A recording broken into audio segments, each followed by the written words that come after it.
जय Hind and hello guys, स्वागत है आपका आपके अपने YouTube चैनल ज्ञानदेव होस्ट में। और इस वीडियो में मैं आपको बताने वाला हूं इंडिया पोस्ट यानी कि भारतीय डाक स्पोर्ट्स कोटा भर्ती 2023 के बारे में, जो कि आपकी ऑफिशियली जारी कर दी गई है। एंड इस वैकेंसी में ऑल इंडिया से कैंडिडेट अप्लाई कर पाएंगे। एंड यहाँ पर जब आपने स्पोर्ट्स कोटा सुना होगा तो आपके मन में सवाल आया होगा कि कौन लोग इसमें एग्जैक्टली एलिजिबल होंगे अप्लाई करने के लिए, क्या इसका सिलेक्शन प्रोसेस रहेगा और कौन लोग इसको अप्लाई कर पाएंगे। तो ये सब जानकारी आपको इस वीडियो के अंदर दी जाएगी, इसलिए आपको इस वीडियो को बिना स्किप किए देखना है ताकि आपसे इस भर्ती से जुड़ी कोई भी जानकारी मिस न हो। तो चलिए शुरू करते हैं। गाइज, अगर आपने अभी तक वीडियो को लाइक नहीं किया तो लाइक भी कर दीजिए एंड साथ ही साथ चैनल को सब्सक्राइब करके बेल आइकन ऑन कर ले, क्योंकि जब इसके फॉर्म स्टार्ट होंगे मैं आपके लिए फॉर्म फिलअप की वीडियो बनाने वाला हूं और मैं नहीं चाहता कि आपसे फॉर्म फिलअप की वीडियो मिस हो, इसलिए चैनल सब्सक्राइब करके बेल आइकन ऑन कर लीजिएगा। अब यहाँ पर गाइज अभी जो आप वीडियो में देख सकते हैं ये आपका ऑफिशियल नोटिफिकेशन है।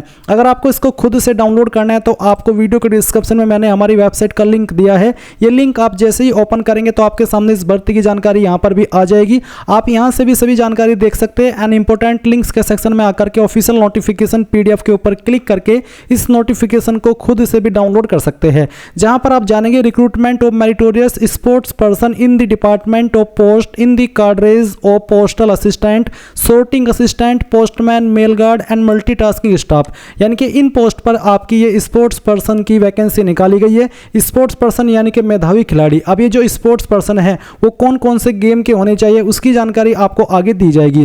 पहले आप ये जान लीजिए कि आपकी इंपॉर्टेंट डेट्स क्या है। तो आप इंपॉर्टेंट डेट्स के अकॉर्डिंग अपना फॉर्म 10 नवंबर 2023 से लेकर के 9 दिसंबर 2023 तक भर पाएंगे। और यहाँ पर फी पेमेंट करने के लिए भी आपको 9 दिसंबर 2023 तक का समय दिया है। फीस कितनी रहेगी वो आपको आगे जानने को मिल जाएगा। और जो आप यहाँ पर फॉर्म करेक्ट करेंगे, अगर कोई गलती हो जाती है तो उसके लिए आपको 10 से 14 दिसंबर 2023 तक का समय दिया जाएगा।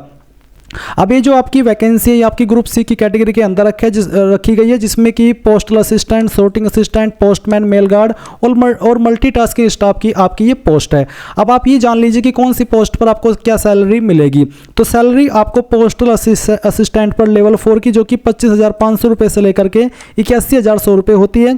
सोर्टिंग असिस्टेंट की पोस्ट पर 25,500 यानी कि लेवल 4 की सैलरी मिलेगी। बाकी जो आपकी यहाँ पर पोस्टमैन और मेल गार्ड की पोस्ट है, इन दोनों पोस्ट पर आपको लेवल 3 की सैलरी, जो कि आप देख सकते हैं अमाउंट 21,700 रुपए से लेकर के 69,100 रुपए होता है। MTS पर आपको लेवल फर्स्ट की सैलरी मिलेगी, जो कि 18,000 से लेकर के 56,900 के बीच में रहती है। अब आती है वैकेंसी। तो इसमें मैंने आपको बताया कि आपकी 1800 कुछ वैकेंसी निकाली गई है, 1899। तो आपकी ऑलमोस्ट 1400 पोस्ट इसमें निकाली गई है। अभी आप यहाँ पर एज लिमिट देख लीजिए। एज लिमिट पोस्टल असिस्टेंट और जो आपकी sorting assistant, postman, mail guard की पोस्ट है, इन पर 18 से 27 साल रहने वाली है। और ये जो आपकी एज काउंट की जाएगी वो आपकी इस फॉर्म को भरने की लास्ट डेट तक की जाएगी। यानी कि आपकी उम्र 9 दिसंबर 2023 तक ना तो 18 साल से कम और ना ही 27 साल से ज़्यादा होनी चाहिए। ये बात हो रही है जनरल कैटेगरी कैंडिडेट के लिए, क्योंकि गवर्नमेंट रूल्स के अकॉर्डिंग यहां पर छूट दी जाएगी। बेसिकली आपको बोला है कि relaxation in upper age limit by 5 years shall be allowed in each case, यानी कि सभी केस में यहां पर 5 साल की छूट दी गई है। नॉर्मली SC/ST को 5 साल की और OBC को 3 साल की मिलती है, बट यहां पर सभी को 5 ईयर की एज के अंदर छूट दी गई है, SC/ST को भी और अदर को भी। एंड जो MTS की पोस्ट है इस पर एज लिमिट आपकी 18 से 25 साल रखी गई है। अब आती है एजुकेशनल एंड अदर क्वालिफिकेशन, यानी कि किस पोस्ट पर क्या योग्यता चाहिए। तो जो आपकी पोस्टल असिस्टेंट, सोर्टिंग असिस्टेंट की पोस्ट है इस पर आपसे बैचलर डिग्री, यानी कि अगर आप ग्रेजुएट है तो आप इस पर अप्लाई कर पाएंगे। साथ ही साथ आपको कंप्यूटर की नॉलेज होनी चाहिए। कंप्यूटर सर्टिफिकेट होना अनिवार्य नहीं है, सिर्फ आपको बोला कि आपको कंप्यूटर की नॉलेज होनी चाहिए। अब आते हैं आपका पोस्टमैन, मेल गार्ड। इस पोस्ट पर अप्लाई करने के लिए 12वीं पास की योग्यता मांगी और साथ ही कहा कि should have passed local language of the concerned postal circle और डिवीजन, यानी कि जिस भी सर्कल और जिस भी डिवीजन के लिए आप अप्लाई करें उसकी जो लोकल लैंग्वेज है, जैसे कि अगर आप यूपी से MP से तो यहाँ की लोकल लैंग्वेज हिंदी है, तो आपको लोकल लैंग्वेज हिंदी की नॉलेज होनी चाहिए। और आपने आपकी ये जो लोकल लैंग्वेज है वो 10वीं या 12वीं के अंदर वन ऑफ सब्जेक्ट के रूप में पढ़ी हो, तो तब भी आप इस पर एलिजिबल होंगे अप्लाई करने के लिए। फिर यहाँ पर आता है knowledge of working on computer, यानी कि आपको कंप्यूटर की नॉलेज होनी चाहिए। फोर्थ आपको क्या है कि आपके पास वैलिड ड्राइविंग लाइसेंस होना चाहिए टू व्हीलर और लाइट मोटर व्हीकल का, यानी कि यहाँ पर आपका टू व्हीलर का भी चल जाएगा और जो लाइट मोटर व्हीकल है पोस्टमैन पोस्ट पर सिर्फ ये चाहिए अप्लाई करने के लिए। इसके बाद गाइज आप नीचे आइए और जो आपकी पोस्ट है एमटीएस की, इस पर अप्लाई करने के लिए सिंपली 10वीं पास की योग्यता मांगी है। ये बात हो रही है क्वालिफिकेशन की। अभी यहाँ पर जो अन्य क्वालिफिकेशन है वो है आपकी मेरिटोरियस स्पोर्ट्स पर्सन। अब ये स्पोर्ट्स पर्सन कौन सा चलेगा देख लीजिए।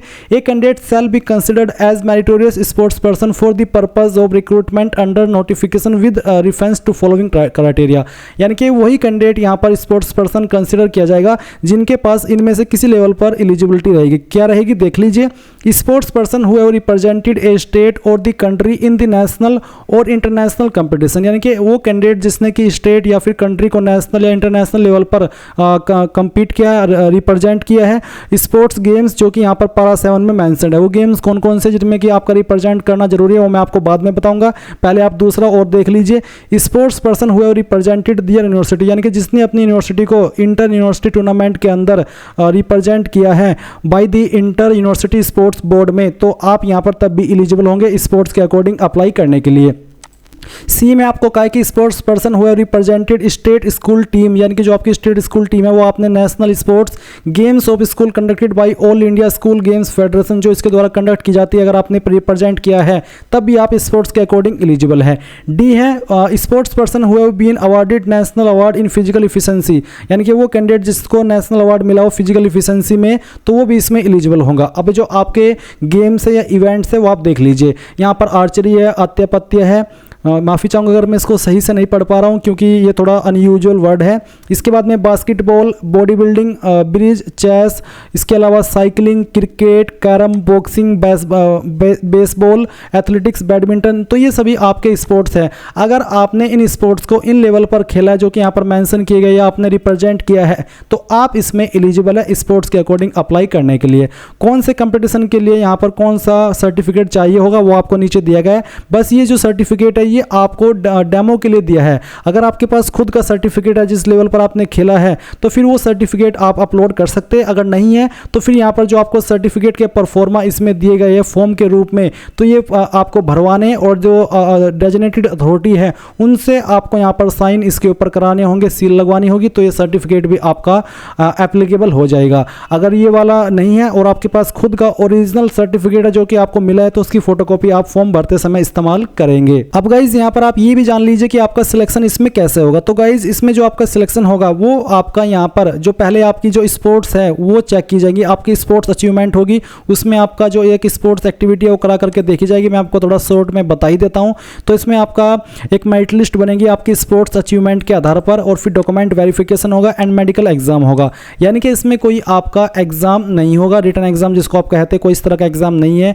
आपकी जो स्पोर्ट्स अचीवमेंट है उसके आधार पर आपको शॉर्ट लिस्ट किया जाएगा। पहली प्रेफरेंस उनको मिलेगी। First preference will be given to those candidate who have represented the country in international competition, यानी कि जिन्होंने इंटरनेशनल कंपटीशन में पार्टिसिपेट किया with the clearance of department of youth affairs and sports, तो उनको पहली प्रेफरेंस मिलेगी। सेकंड प्रेफरेंस उनको मिलेगी जिन्होंने रिप्रेजेंट किया स्टेट यूटी को सीनियर और जूनियर लेवल नेशनल चैंपियनशिप में।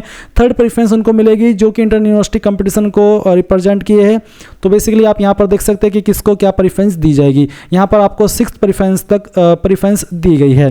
तो आपने ये सब जानकारी यहाँ पर इसके एलिजिबिलिटी के बारे में जानी। अभी आप एप्लीकेशन फीस भी देख लीजिए।